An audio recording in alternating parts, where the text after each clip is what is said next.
যে 15টি আচরণ মা বাবার সাথে করলে আপনার সন্তানও তা আপনার সাথে করবে।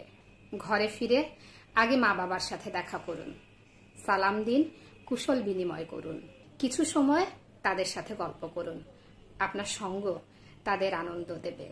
বাইরে বেরোনোর সময় কোথায় যাচ্ছেন বলে যান। কিছু আনতে হবে কিনা বা বিশেষ কিছু খেতে ইচ্ছে করছে কিনা জিজ্ঞেস করুন। সুযোগ থাকলে কিছু একটা নিয়ে আসুন। না চাইতে পাওয়ায় তারা খুশি হবেন। নিয়মিত তাদের শারীরিক অবস্থার খোঁজ খবর নিন। অসুস্থ হলে চিকিৎসা ও সেবার ব্যবস্থা করুন।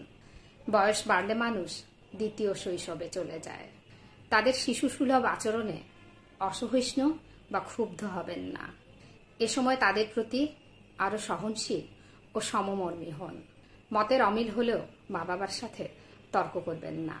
তাদের সাথে ধমকের সুরে কথা বলবেন না। প্রশ্নের জবাব বিনয়ের সাথে দিন। খাবার টেবিলে তাদেরকে সাথে নিয়ে বসুন। সবার আগে তাদের প্লেটে খাবার উঠিয়ে দিন। রাতে ঘুমানোর সময় আগে তাদের ঘুমানোর ব্যবস্থা করে দিন। তারপর নিজেরা ঘুমাতে যান। বড় কোনো সিদ্ধান্ত নেওয়ার আগে মা বাবাকে জানান। তাদের পরামর্শ ও দোয়া নিন।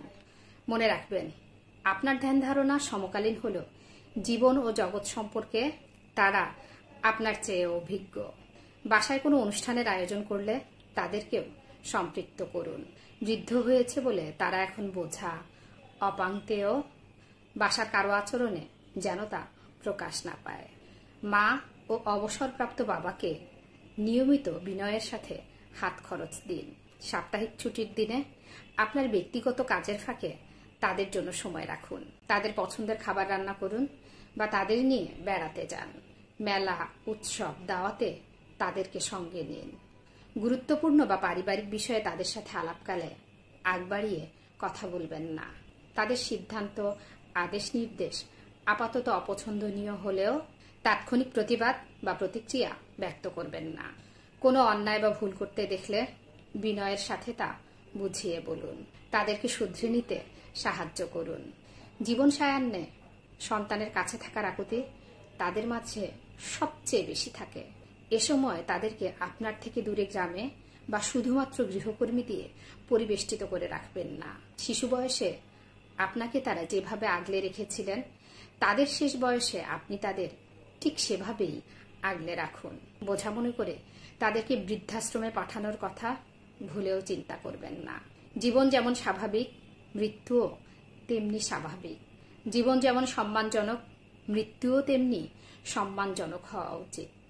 তাই মৃত্যু পথযাত্রী মা বাবাকে লাইফ সাপোর্টে ঢুকিয়ে নির্জন সেলে একাকী ফেলে রেখে তাদের অসম্মান করবেন না। তাদের জন্য সবচেয়ে সম্মানজনক মৃত্যু হচ্ছে আপনার কোলে মাথা রেখে, আপনার হাতে হাত রেখে পরম প্রভুর নাম নিতে নিতে শেষ নিঃশ্বাস ত্যাগ করা। মা বাবা পৃথিবী থেকে বিদায় নিয়ে গেলে তাদের মাগফিরাত বা অনন্ত প্রশান্তি কামনা করে সৎকর্মে অংশ নিন। সাধ্যমতো দান করুন। সামর্থ্য থাকলে তাদের নাম করে একজন এতিমকে আলোকিত মানুষ করে গড়ে তোলার দায়িত্ব নিন।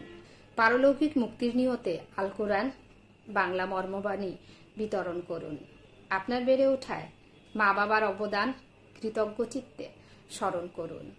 আর সন্তান হিসেবে মনে রাখুন, মায়ের পায়ের নিচে আপনার বেহেশত। বয়োবৃদ্ধ মা বাবার যত্ন নিন। বার্ধক্যে আপনিও যত্নে থাকবেন।